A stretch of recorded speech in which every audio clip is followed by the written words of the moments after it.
Assalamualaikum warahmatullahi wabarakatuh. Bismillahirrahmanirrahim. Nahmaduhu wa nusalli wa nusallimu ala rasulil karim.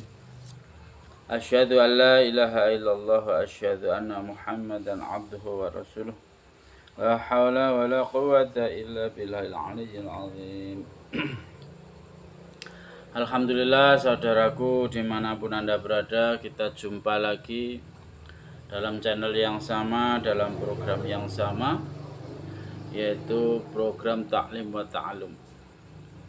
Saudaraku yang dirahmati Allah SWT, semoga Allah SWT selalu mencurahkan rahmat, taufik, maghfirah, hidayah kepada kita, sehingga kita semakin hari semakin taat kepada Allah Subhanahu wa taala. Semakin hari semakin dicintai oleh Allah Subhanahu wa taala. Saudaraku yang dirahmati Allah SWT, tak lupa pula sholawat serta salam selalu tercurahkan kepada beliau Nabiullah Nabi Agung Baginda Muhammad sallallahu alaihi wasallam. Saudaraku yang dirahmati Allah SWT, alhamdulillah pertemuan kali ini kita melanjutkan yang kemarin, yang lalu, yaitu celaan terhadap kebakhilan. Hari ini sampai kepada ayat keempat dalam Quran surat An-Nisa 36 sampai 37. Sesungguhnya Allah Subhanahu wa taala tidak menyukai orang-orang yang sombong dan membangga-banggakan diri, yaitu orang-orang yang kikir dan menyuruh orang lain berbuat kikir dan menyembunyikan karunia Allah yang telah diberikannya kepada mereka. Dan kami telah menyediakan untuk orang-orang kafir siksa yang menghinakan. Insyaallah. Ini dalam Al-Quran surat An-Nisa 36 sampai 37. Keterangan perkataan menyuruh orang lain berbuat kikir memiliki pengertian yang bersifat umum, baik dengan perkataan maupun perbuatannya. Yakni dengan melihat perbuatannya, orang lain terdorong untuk berbuat bakhil. Dalam banyak hadis diterangkan, barang siapa memulai suatu amalan buruk, ia akan memperoleh dosa dari amalannya sendiri dan dari dosa-dosa orang lain yang mengamalkannya, tanpa mengurangi dosa mereka sedikit pun. Masalah ini baru saja diterangkan secara terperinci dalam menafsirkan muhtalan fakhuro. Dalam menafsirkan muhtalan fakhuro, Mujahid rahmatullah alaih meriwayatkan bahwa mereka adalah orang-orang takabur yang mengumpulkan harta yang diberikan oleh Allah Subhanahu wa taala dan tidak bersyukur kepadanya. Abu Sa'id Al-Khudri radhiyallahu an meriwayatkan hadis Nabi sallallahu alaihi wasallam bahwa pada hari kiamat ketika Allah Subhanahu wa taala mengumpulkan semua makhluk dalam satu tempat, maka api neraka jahanam akan naik dan melaju dengan cepatnya ke arah mereka. Ketika malaikat yang ditugaskan untuk menjaganya hendak menahannya, maka api itu akan berkata, "Demi kemuliaan Rabbku, biarkan aku mengambil pasanganku atau kekasihku. Kalau tidak, aku akan naik ke atas mereka semua." Para malaikat pun bertanya, "Siapakah pasanganmu itu?" Ia menjawab, "Setiap orang sombong yang zalim." Insyaallah. Setelah itu, api jahanam tersebut akan mengeluarkan lidahnya dan memilih orang-orang zalim yang sombong dan menggulungnya, sebagaimana binatang yang dengan lidahnya memakan rerumputan. Setelah menggulung mereka semua, ia akan mundur ke belakang. Setelah itu, ia akan datang kembali dengan cepat sambil berkata, "Biarkan aku mengambil pasangan-pasanganku." Ketika ditanya siapakah pasangan-pasangannya itu, Ia akan menjawab, setiap orang sombong yang tidak bersyukur. Sebagaimana yang pertama, ia akan memilih mereka dan dengan lidahnya ia akan memasukkan mereka ke dalam perutnya. Begitu juga yang ketiga kalinya akan datang dengan cepatnya dan akan menuntut pasangan-pasangannya. Ketika ditanyakan kepadanya siapakah pasangan-pasangannya itu, kali ini ia akan berkata, setiap orang sombong yang membanggakan diri. Mereka juga akan dipilih untuk dimasukkan ke dalam perutnya. Setelah itu baru akan diadakan hisab terhadap orang-orang yang lain. Jabir bin Sulaim al-Hujaimi radhiyallahu an berkata, saya datang kepada Rasulullah Shallallahu Alaihi Wasallam. Pada waktu itu saya sedang berjalan di salah satu lorong di Madinah Munawwarah dan berjumpa dengan Nabi Shallallahu Alaihi Wasallam. Setelah mengucapkan salam, saya bertanya tentang sarung. Rasulullah Shallallahu Alaihi Wasallam bersabda, hendaknya hanya sampai di bagian betis yang besar. Jika kamu tidak suka terlalu tinggi, maka turunkanlah sedikit. Dan jika ini juga tidak suka, maka sampai di atas mata kaki. Dan jika ini pun tidak suka, maka tidak diperbolehkan. Karena Allah Subhanahu wa Ta'ala tidak menyukai orang sombong yang membanggakan diri. Dalam kurung, memanjangkan sarung atau celana sampai di bawah mata kaki termasuk takabur. Allah. Jadi memanjangkan sarung atau celana di bawah mata kaki termasuk sombong. Berarti nggak usah pakai aku ora sombong kok, tidak. Ya yes, pokoknya nek sarungi sakmono iki berarti disestempel sombong. Kemudian saya bertanya tentang berbuat baik terhadap seseorang. Rasulullah Shallallahu Alaihi Wasallam bersabda, jangan kamu anggap remeh suatu kebaikan. Dalam kurung, sehingga kamu menolaknya. Walaupun seutas tali atau tali sandal. Tuangkanlah air timbamu ke dalam wadah seseorang yang meminta air. Bila ada sesuatu yang menyulitkan di jalan, buanglah. Berbicaralah dengan manis muka kepada saudaramu. Ucapkanlah salam kepada orang yang berjalan. Hiburlah orang yang ketakutan. Dalam kurung, karena semua ini termasuk kebaikan. Jika seseorang menampakkan aibmu dan kamu tahu bahwa dalam dirinya ada aib, maka kamu jangan menampakkannya. Masya Allah. Begini ya, Islam mengajarkan. Jika seseorang menampakkan aibmu dan kamu tahu bahwa dalam dirinya ada aib, maka kamu jangan menampakkannya. Masya Allah, jangan membalas. Kalau melihatkan aib kita, kok kita balik melihatkan aib dia, tetap mati ya. Saling podo buruk ya. Kamu akan mendapat pahala karena menutupi aib itu. Dan ia akan mendapat dosa karena menampakkan aibmu. Lakukanlah suatu pekerjaan yang menurut anggapanmu, seandainya ada seseorang yang mengetahuinya, maka tidak mengapa. Janganlah kamu mengerjakan sesuatu yang engkau sendiri menginginkan agar orang lain tidak mengetahui apa yang kamu kerjakan itu.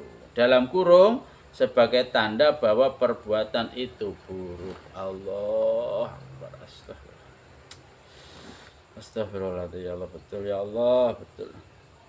Abdullah bin Abbas radhiyallahu anhuma berkata bahwa Kardam bin Yazid bersama orang banyak datang kepada kaum Ansor dan menasihati mereka. Janganlah kalian mengeluarkan harta sebanyak ini. Kami takut semua ini akan habis dibelanjakan dan kalian menjadi fakir. Belanjakanlah dengan sedikit-sedikit karena kita tidak tahu keperluan apa yang akan datang besok. Ayat ini turun berkenaan dengan celaan kepada orang-orang tersebut dalam kitab Durrul Mansur. Masya Allah. Kita lanjut ayat yang kelima. Ini termaktub dalam Al-Quran surat At-Taubah 34 sampai 35. Dan orang-orang yang menyimpan emas dan perak dan tidak menafkahkannya di jalan Allah, maka beritahukanlah kepada mereka bahwa mereka akan mendapat siksa yang pedih pada hari dipanaskan emas dan perak itu dalam neraka jahanam. Lalu disetrika, dibakar dengannya dahi, lambung, dan punggung mereka. Dikatakan kepada mereka, inilah harta bendamu yang kamu simpan untuk dirimu sendiri, maka rasakanlah sekarang akibat dari harta yang kamu simpan itu. Masya Allah. Quran surat At-Taubah 34 sampai 35. Keterangan.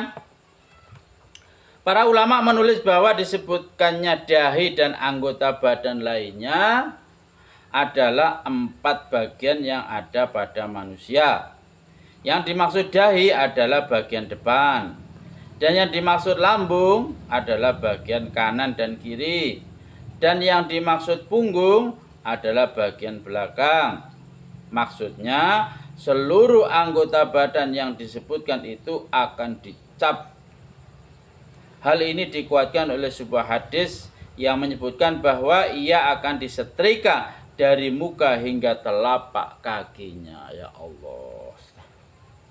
Sebagian ulama menulis bahwa dikhususkannya ketiga anggota badan itu karena dengan sedikit penderitaan saja bagian-bagian anggota badan tersebut dapat merasakan kesakitan yang amat sangat. Sebagian ulama menulis bahwa ketiga anggota tubuh itu disebutkan karena jika seseorang melihat orang miskin, sebagian ulama menulis bahwa ketiga anggota tubuh itu disebutkan karena jika seseorang melihat orang miskin, maka sambil membalikkan lambungnya, ia berjalan membelakanginya. Karena itu, ketiga anggota badan itu akan diazab secara khusus. Selain itu pun masih ada sebab-sebab lainnya mengapa ketiga anggota badan itu disebutkan dalam tafsir Kabir. Dalam ayat di atas dikatakan bahwa harta seperti ini akan dibakar di dalam api neraka dan akan diberi cap. Sedangkan dalam ayat ketiga disebutkan bahwa harta itu akan menjadi ular yang akan mematuknya. Di antara kedua ayat ini sebenarnya tidak ada pertentangan karena keduanya merupakan jenis azab yang berbeda. Masalah ini akan diterangkan dalam bab 5 hadis kedua mengenai ancaman tidak menunaikan zakat.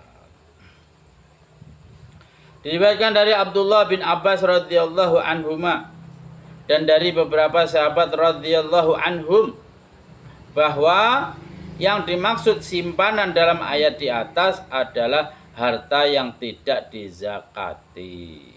Sedangkan harta yang telah dizakati itu bukan simpanan. Diriwayatkan dari Abdullah bin Umar radhiyallahu anhuma bahwa hukum ini berlaku sebelum turunnya hukum zakat.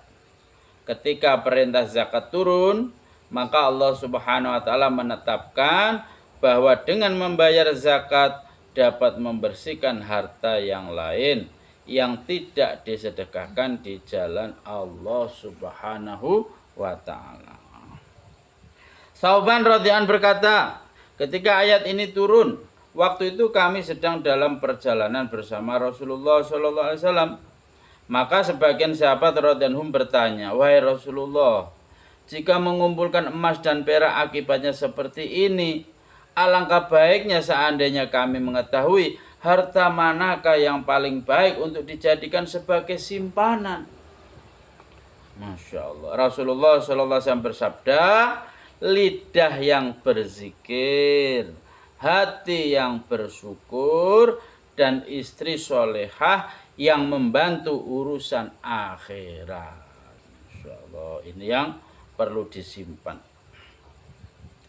Diriwayatkan dari Umar radhiyallahu an bahwa ketika ayat ini turun, beliau datang kepada Rasulullah Shallallahu Alaihi Wasallam dan berkata bahwa ayat ini sangat berat bagi orang-orang. Rasulullah Shallallahu Alaihi Wasallam bersabda, Allah SWT mensyariatkan zakat untuk membersihkan harta yang tersisa dan mensyariatkan warisan bagi harta yang tersisa itu. Dan sesuatu terbaik yang dijaga oleh seseorang sebagai simpanan adalah istri solehah yang jika dilihat hati merasa senang, jika diperintah segera melaksanakannya, dan jika suami tidak di rumah ia menjaga dirinya dalam kurung dan harta suaminya. Buraidah radhiyallahu anhu berkata, ketika ayat ini turun, para sahabat radhiyallahu anhum membicarakan masalah ini. Lalu Abu Bakar radhiyallahu anhu datang kepada Rasulullah sallallahu alaihi wasallam, "Wahai Rasulullah, apakah yang berharga untuk dijadikan simpanan?" Rasulullah sallallahu alaihi wasallam bersabda, "Lidah yang berzikir, hati yang bersyukur, dan istri solehah yang membantu dalam perkara-perkara iman."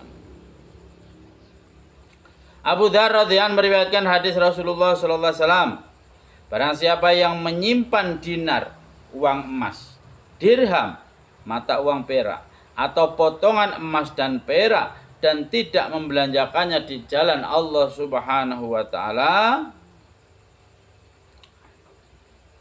dengan syarat ia tidak menyimpannya untuk membayar utang, yang demikian itu termasuk harta simpanan yang pada hari kiamat akan dipanaskan dan digunakan untuk menyetrika orang yang menyimpannya. Abu Umamah radhiyallahu anhu meriwayatkan dari Rasulullah sallallahu alaihi wasallam, barang siapa mati meninggalkan emas dan perak, ia akan disetrika pada hari kiamat. Setelah itu ia dimasukkan ke neraka atau diampuni. Ali karramallahu wajhah meriwayatkan hadis Nabi sallallahu alaihi wasallam, Allah Subhanahu wa taala telah mewajibkan dalam harta orang-orang kaya muslim satu ukuran yang mencukupi orang-orang fakir.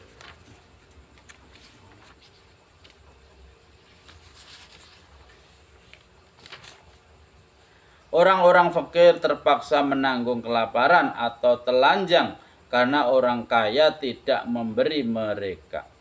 Ingat, sesungguhnya Allah Subhanahu wa taala akan menuntut dengan keras kepada orang-orang kaya itu pada hari kiamat, atau akan mengazab mereka dengan keras. Dalam kitab Durrul Mansur.